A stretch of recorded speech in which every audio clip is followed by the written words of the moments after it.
For PokerGaming.com, this is James Gwill. Event number 33 of the 2010 World Series of Poker was the 2500 Pot Limit Holdem and Pot Limit Omaha event, also known as Pot Limit Ha. This event started with 482 players looking to battle for the bracelet, which happens to be the only Ha bracelet of the WSOP. Now, day one started with a super strong field including Chris Ferguson, Justin Smith, Phil Ivey, Annie Duke, Steve Zoloto, and David Levi.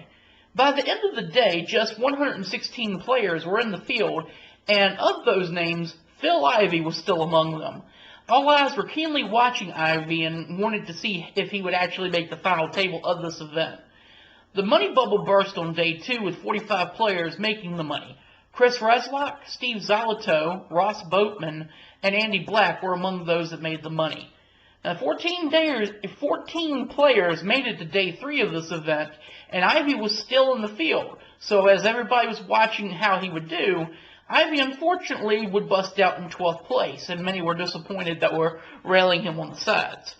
However, the final table still had a pretty strong crowd, as Victor Ramden, Rob Hollink, and David Chu, all three, made the final table.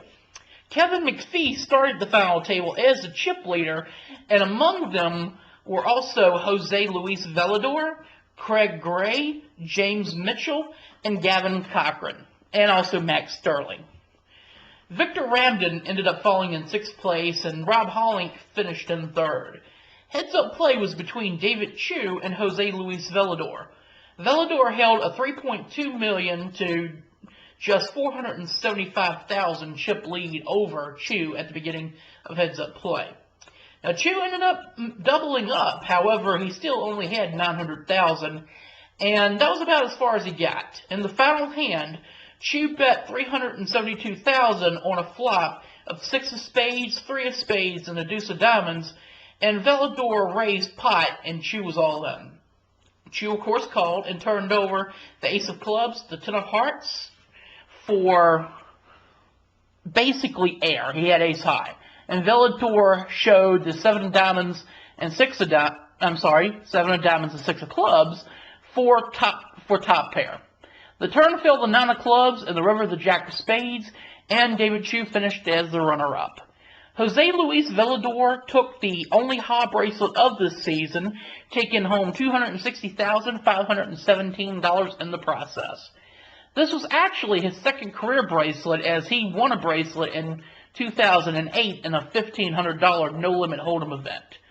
Congratulations to Jose Luis Velador, Event 33 champion. For more, stay tuned to PokerGaming.com as we bring you more coverage and recaps from the 2010 World Series of Poker.